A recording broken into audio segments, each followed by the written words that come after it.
Ready to Die, Biggie's first album that came out in 1994, that sold 6 million albums. Dr. Evil voice.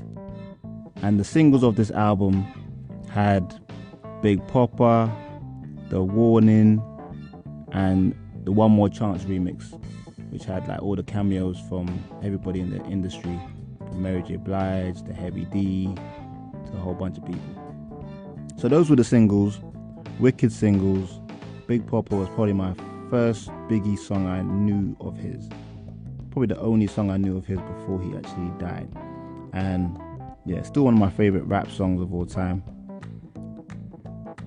I think for most people actually in the club, that song comes down, that first din it, yeah, that is a good night if that comes on in the club. The Warning, wicked song, story, the video, wicked song. I think that's one of Biggie's best attributes, was his storytelling. And then One More Chance, actually, I'd probably say it's probably, is it Biggie's most popular song on this album? I think Hypnotize is probably his biggest song altogether. But yeah, One More Chance was a big song back then. I remember that one. But to the album, let's get into the album, because the intro starts with a really cool, like almost the birth of Biggie, a reenactment.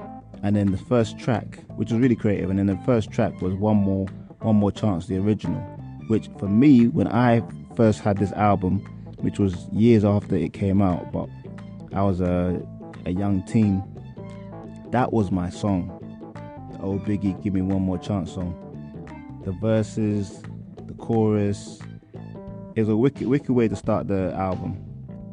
Then Give Me the Loot was Biggie doing two different voices, two characters, where he's like robbing guys and he's a robber basically. And a lot of people back then didn't even know that was Biggie doing the other voice.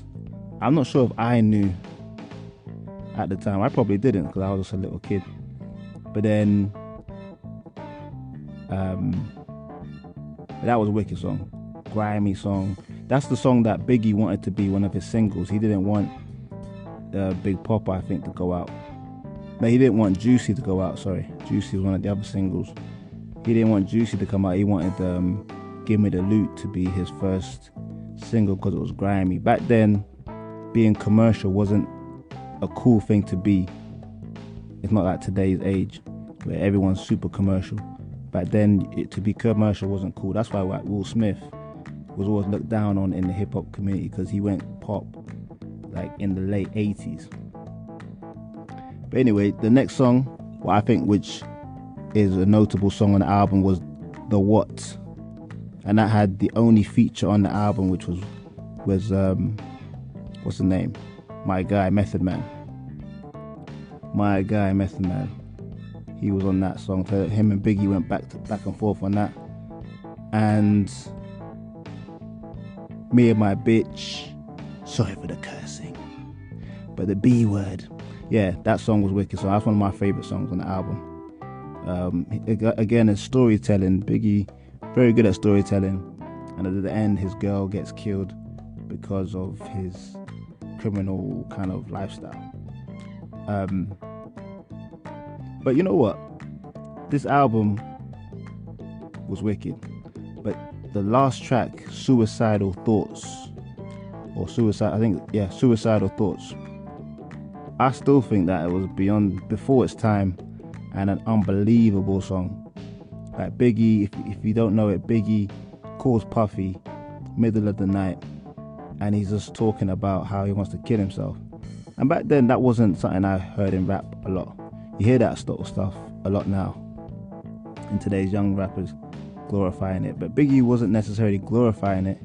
He was just speaking from a creative and dark perspective. But the way he starts the song, it's just so good. Like the way he talks about how God will have him doing goody stuff, and Biggie likes wearing all black, and I just love that song. To this day, I still think that's one of the most creative songs I've ever heard. But that's the summary of Ready to Die. that's one of my favorite rap albums, in my top 5 of all time. But yeah, it's much more of a grimy, more street album, which makes sense that it was his first album.